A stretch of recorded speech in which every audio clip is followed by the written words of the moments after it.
이제부터 저희가 또 시청자 여러분들 위해서 또 네.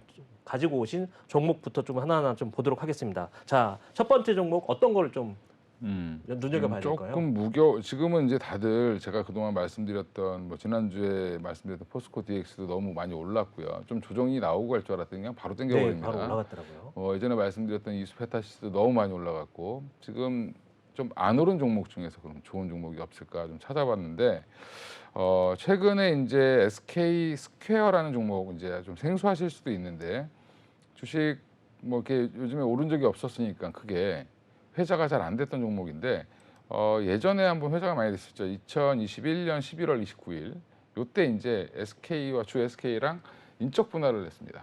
예, 그래서 이제 SK 그룹을 보면 이제 뭘 잘하냐면 M&A를 잘하죠.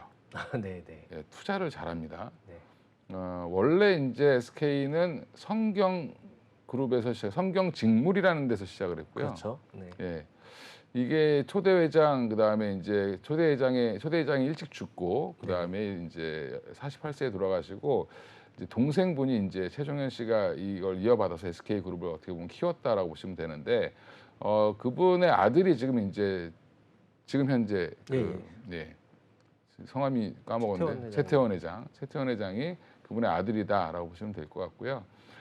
일단 그래서 이제 최종건 회장의 일대 회장의 아들이 갖고 있는 데가 SK 디스커버리라고 해서 그쪽 라인은 이제 같은 SK를 쓰지만 사실상 좀 다른 형태로 움직인다. 같은 SK를 쓰고 있습니다.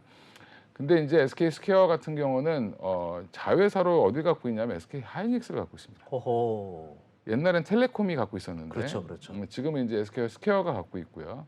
그다음에 한 20% 넘게 지분을 갖고 있고 지금 SK텔레콤 같은 경우는 주 SK에 붙어 있습니다. 그렇죠. 그래서 지금 SK 스퀘어가 여기서 갖고 있는 회사들 보면 뭐 11번가라든지 여러 이제 지주사 역할을 또 하고 있습니다. 그 뭐 인크로스라든지 여러 이제 계열사들을 쭉 갖고 있는데 예. 이 회사는 약간 중간 지주 역할을 하면서 또 하나 주로 하는 게 투자 회사입니다. 투자 회사. 아예 대놓고 투자를 하겠다. 그래서 이제 초반에 인적 분할할 때 빵 떴다가 음봉을 달고 쭉 내려왔습니다. 일주일 주봉이니까 일주일 내내 내려왔죠. 상장하자마자. 그 뒤로 계속 내려왔습니다. 예.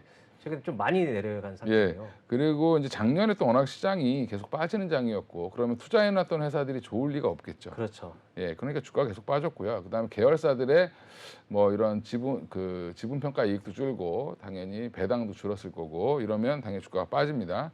근데 지금 올해 보면 21년도 1월부터 지속적으로 상승했습니다. 물론 상승폭은 크지 않습니다. 네네. 한 30% 정도 올랐는데 그래도 30%면은 그렇죠. 적은 건 아니죠. 올해 1월에 SK 스퀘어 사놓고 그냥 가만히 계셨으면 30% 먹었다. 네네. 예. 물론 이제 하루에 30% 가는 것도 있기 때문에 이게 보이지도 않으실 수 있는데 이제 제가 그 부분을 좀 매력적이다 말씀을 드리려고 하는데 이 회사가 투자 회사다 보니까 자기들이 투자한 회사를 또 매각하기도 합니다. 그리고 투자해서 매각을 하면 처음에 산 금액과 매각한 금액이 있겠죠. 그렇죠. 그러면 그 차액이 그대로 이익으로 남는 건데 그 이익을 주주들과 나눠 갖겠다라고 지금 얘기를 하고 있고요. 이 회사가 최근에 발표한 거 보면 3월에 주총을 열었는데 그때 이제 주주 환원 정책을 적극적으로 쓰겠다. 지금 이제 이걸로 해서 많이 갔던 종목이 예전에 메리츠증권 지금 상장 폐지했는데 제가 전에 있던 직장인데 네네. 그 회사가 메리츠 금융지주 이런 종목들이 굉장히 주가가 다른 증권주들이 못 갈 때 올라갔던 이유가 자사주 매입 소각 때문에 올라갔습니다. 예. 그러면 이제 자사주 매입 소각이 왜 주가를 올리느냐? 지금 미국에 있는 종목들, 특히 애플이라든지 뭐 주요 이제 그 엔비디아라든지 이런 주요 기업들 보면 대부분 자사주를 사서 매번 소각을 합니다. 주식 수를 계속 줄이는 거죠. 그러면 시가총액이 같은데 주식 수를 줄여버리면 한 주당 가치가 올라가게 돼 있습니다. 그래서 좀 미국에서는 너무 이게 주가를 올리기 위해서 일부러 돈도 못 버는데 자사주를 너무 소각하는 거 아니냐라는 비판도 있습니다. 일부에서는요. 예. 근데 이제 우리나라 같은 경우 너무 안 했죠. 그렇죠. 예. 그런 게 조금 없었죠. 예, 너무 없었기 때문에 그동안 이제 너무 제가 아까 뭐 최태원 회장부터 시작해서 이제 최종건 회장, 최종현 회장 얘기 말씀을 드렸는데 그런 개인들 이제 재벌 오너들이 갖고 있는 회사가 마치 이제 그분들의 회사인 것처럼 이렇게 생각을 했었던 부분들이 있습니다. 아직도 약간 그런 부분들은 남아 있지만 주식회사입니다. 엄연히. 네네. 그럼 그분들이 대주주이긴 최대주주이긴 하지만 이 기본적으로 주주들한테 어떤 이익을 나눠 갖는 게 주식회사의 본질이기 때문에 그 본질을 맞춰서 SK 스퀘어 같은 경우는 주주 환원 정책을 적극적으로 쓰겠다라고 하면서 요번에 발표를 했는데 1,063억 원어치의 주식을 사놨습니다. 이제 장중에. 그러니까 사 모았던 주식을 10월 4일 날 소각하겠다. 소각이라는 건 아예 태워서 없애버리겠다는 거죠. 그러면 이제 이게 한 248만 6,535주인데 발행 주식이 한 1.8% 정도를 없앱니다. 그러면 이게 작은 규모가 아니죠. 그렇죠. 예, 그러면 주가 가치로 보면 한 1.8% 이상은 무조건 더 좋아질 수밖에 없겠죠. 그렇죠. 예, 그러면 한 2% 가까이 좋아지는 현상이 나오는데 이게 단순히 2%만 올라가면 무슨 의미가 있냐라고 말씀하실 수 있겠지만 이거를 지속적으로 하게 되면 사실은 이게 기하급수적으로 늘어날 수 있습니다. 수익이라는 건, 이익이라는 건. 그래서 소각을 하겠다는 의지를 밝혔고 이번에 이제 10월 4일 날 하겠다고 얘기를 했습니다. 그리고 2030년, 그러니까 이번 주총에서 보면 2023년부터 25년까지 정기적으로 자사주를 매입해서 소각하겠다. 그리고 또 남은 돈이 있으면 현금 배당을 적극적으로 실시하겠다라고 얘기를 했고요. 일단 여기서 이거 말고도 사실은 추가적인 것들도 더 하겠다라고 얘기는 하고 있습니다. 자, 일단 아까 말씀하신 대로 이번에 일회성으로 끝나는 게 아니고 네.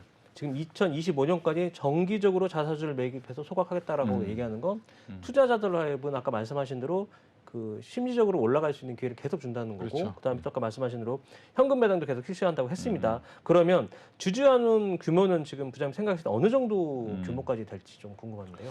근데 이게 지금 이번에 또 하나 이제 자회사 중에 SK 투자했던 회사 중에 SK 쉴더스라는 회사가 있는데 네네네. 이거 지금 매각 진행 중입니다. 아. 그래서 다음 달에 아마 매각이 완료가 될 텐데 매각이 완전히 완료가 되면 들어오는 돈이 매각 평가 금액 자체가 한 6천억 이상, 6천억은요? 8,646억입니다. 굉장히 크네요. 예, 근데 이제 제가 말씀드린 것처럼 지금 매각 대금이 8,646억이라고 해서 그게 다 이익은 아니죠. 그렇죠. 예, 매입했을 때 돈 들어간 게 있기 네네. 때문에 그래서 보면 그 클로징하고 나면 4,146억 원 정도가 이제 수익금으로 남는데 그러면 이게 2년 동안 한 4,500억 정도가 이제 SK 스퀘어로 유입됩니다. 다른 부대 비용까지 해가지고 유입이 되는데 그 중에 2천억을 주주들한테 환원하겠다. 그러니까 50% 정도를 그러니까 8천억 원에 그렇죠. 팔아서 4천억 원, 그러니까 총 4천억 원 정도로 사서 8천억 원으로 매각을 하고 나머지 그 4천억을 아까 여기서 그중에 50%를 지금 거의 한 그렇죠. 한 거죠? 40 비율로 따지면 40% 조금 넘게 나눠주겠다라고 얘기를 하고 있고요. 굉장히 통크네요. 그러면 이제 사실은 주주 입장에서는 뭐 단순히 이걸 돈을 받고 배당을 얼마나 받고 이게 중요한 게 아니라 이렇게 적극적인 자세를 취하면 그렇죠. 좀 안정적으로 꾸준히 수입을 얻고 싶어하는 기관들이나 외국인들 입장에서는 그렇죠. 이 주식을 되게 사랑할 수밖에 그렇죠. 없겠죠. 매력적인 것 같습니다. 그렇죠. 굉장히. 그러면 이제 이 회사 그다음에 지금 아까 말씀드린 것처럼 자회사인 SK하이닉스가 지금은 안 좋지만 적자지만 앞으로는 좋아진다라고 계속 하면 뭐, 좋아질 수 또 이제 있는. 뭐 배당금이라든지 이런 것들이 더 들어올 수 있겠죠. 그래서 그런 부분들 보면 여전히 SK 스퀘어 같은 경우는 주목해 볼 만한 회사다. 저도 상장 초기 때부터 지켜봤는데 워낙 좀 지루해서 좀 말씀을 안 드리다가 지금 정도는 말해도 되겠다라고 좀 말씀을 드리고 싶었고요. 최근에 이제 다시 한번 하락을 했죠. 일봉 보시면 6월 13일 날 급등을 했다가 쭉 빠졌습니다. 빠졌는데 사실 이게 지금 최근에 SK 이노베이션이 그 유상증자를 실시했죠. 네, 그러면서 유상증자하면서 어제 한 7% 가까이 하락하다가 5% 마이너스 5% 정도로 끝났는데 SK 이노베이션 이슈 때문에 같이 좀 덩달아 빠진 경향이 있다라고 보시면 되고요. 그러면 앞으로 결국엔 이제 주가라는 게 한 번씩 이렇게 올랐다가 조정을 이렇게 받고 다시 쭉 가고 이런 형태 좀 지루하게 올라갈 수 있는 종목이긴 하지만 좀 안정적인 지금 현재 막 주가 고점에서 조정이 어디까지 나올지 뭐 아니면 저 고점에 있는 종목을 갖고 계신 분들은 일부 자금을 이쪽에다 좀 태우셔도 뭐 저는 충분히 한두 달 지나면 좋은 성과가 나오지 않겠나 이렇게 생각하고 있습니다. 자, 지금 첫 번째 종목 SK 스퀘어라는 종목 자체는 중간 지주 아까 말씀하신 중간 지주 역할이었고 지금 꾸준하게 그 주식을 소각하면서 가치를 계속 올린다고 지금 말씀해 주셨습니다. 근데 하나 궁금한 건 SK 스퀘어가 왜 이번에 그 실드스를 매각하는 이유는 있었을까요? 원래 매각하기 위해서 샀던. 아하, 이것도 전략적으로 전략적 투자라고 보시면 되고요. 지금 가지고 있는 회사들 가지고 물론 다 SK 하이닉스는 매각하지 않겠죠. 예, 그러니까 갖고 있는 종목들 중에서 일부를 매각해서 이제 이것들을 이제 차익 실현한다라고 보시면 될 것 같고요. 제가 아까 말씀드린 것처럼 SK 그룹 내 투자 회사라고 보시면 되고, 갖고 있는 게 더 효용성이 높으면 갖고 있는 거고, 적당하게 여기서 팔고 나와야 된다라고 생각하면 파는 거죠. 주식 보유하신 분들이랑 똑같다고 생각하시면 되는데, 이거를 이제 조금 더 얘기하면 아예 기업을 사고 판다라고 생각하시면 될 것 같습니다.